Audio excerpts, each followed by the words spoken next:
Actually land ఇవంతా కూడా first మీరు కొని టోటల్‌గా మీరు దీనికి ఏమంటారు? మీ చేతిలోకొచ్చిన తర్వాతే లీగల్‌గా ఇప్పుడు మీరు దాన్ని సేల్ చేస్తూ ఉన్నారని చెప్పారు. అంటే మిగతా వాళ్ళు చాలామంది ఏం చేస్తారంటే అవతల వాళ్ళకి పూర్తిగా పేమెంట్స్ ఇవ్వకుండా, వాళ్ళు రిజిస్ట్రేషన్ చేసుకోకుండా, వాళ్ళు దానికి ఏమంటారు?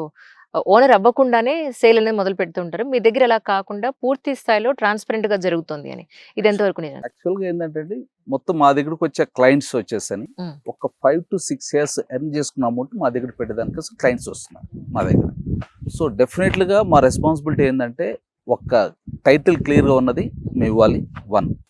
నెంబర్ 2 అన్ని అప్రూవల్స్ ఉండాలి. నెంబర్ 3 డెవలప్‌మెంట్స్ అన్నీ చేయాలి. మొత్తం డెవలప్‌మెంట్స్ చేయాలి. హ్మ్.